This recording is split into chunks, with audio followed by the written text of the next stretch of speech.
Toastmaster, fellow Toastmasters, soon to be DTM, and welcome guests. As many of you know, we have two grandsons here in Florida. The 4-year-old is Luciano. The 12-year-old is Zamir, which in Spanish might be travieso, in English perhaps mischievous.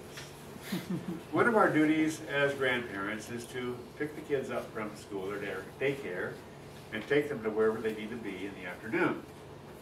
Their parents work, you see. Oh, we don't. That's what they do. During our little journeys, we may talk about things. What do we talk about? Depends.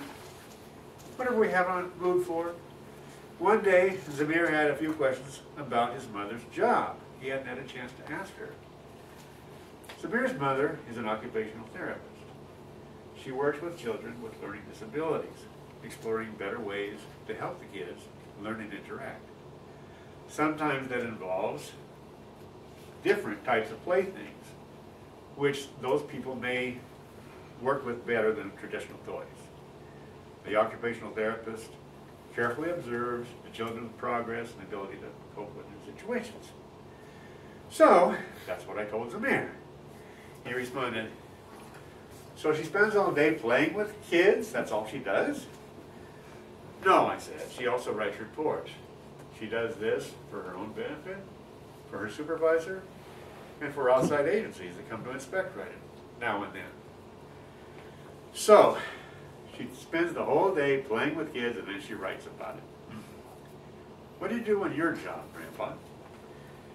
"Well, you know I'm a civil engineer. Most of the time I work on construction." "You build things?" "No, the contractor did the actual building."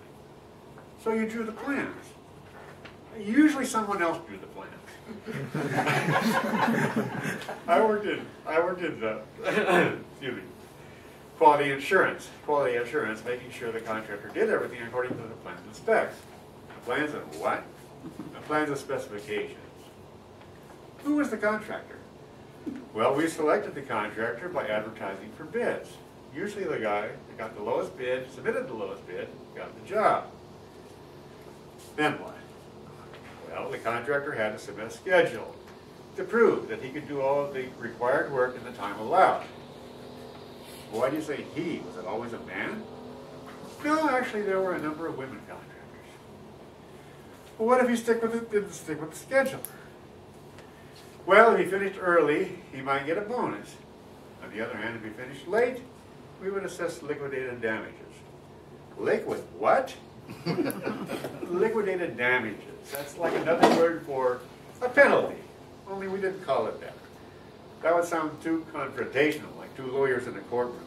And we usually try to get along. Okay, you're on the job with the contractor, and you're telling him how to do the things on the plans. We didn't tell him how to do things. If he had a question, we told him to read the specs. What if he still had a question? Couldn't you help him figure it out? Well, up to a point.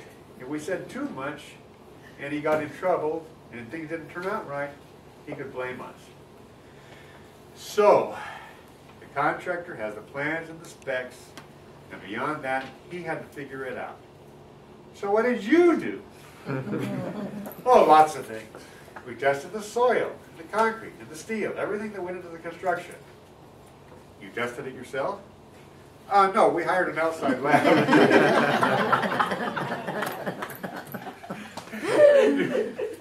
It had all the proper equipment. But lots of times I did what you might call eyeball inspections. You watch the work. We observed the construction. It means the same thing, but observe the construction sounds more professional. Okay, what else did you do? Well, of course, we took lots of pictures, almost every day. And that was in the day before digital cameras. So we had to actually take the film in and have it developed. Why didn't you wait till the end of the job to take the pictures? That would have seemed too easy. It would seem like we were doing our job. But you always, usually, never actually built anything. Yeah, I guess you could do that. So, what else did you do, Grandpa? We kept a diary. We wrote down what the contractor did that day.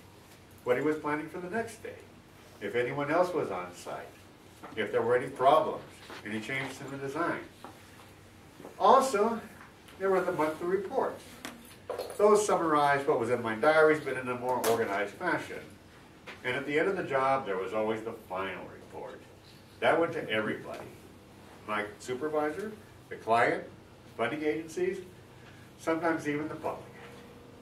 So, Zamir, you decided what you want to do when you grow up? Well, Mom watches kids play and she writes about it. You used to observe the construction and you wrote about it. I think I'll just go to rock concerts and write about it.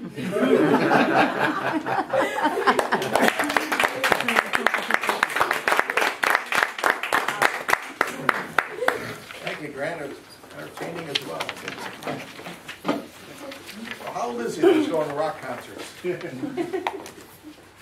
How old's Zamir? He's 12. He's 12. Ah, so he's right in that age of when they go to rock concerts. If we could please take a moment and write some comments on Grant's speech. Thank you again.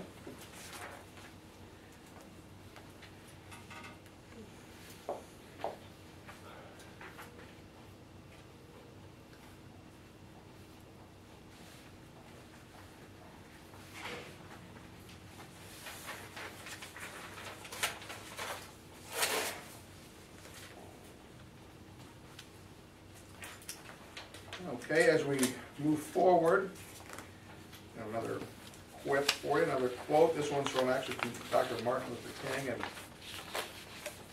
he writes that when you're moving forward, sometimes to take the first step, you have to take the first step in faith. You don't have to see the whole staircase. Just take that first step. And that's what we're all doing here. We come out and move forward with Toastmasters. Our second speaker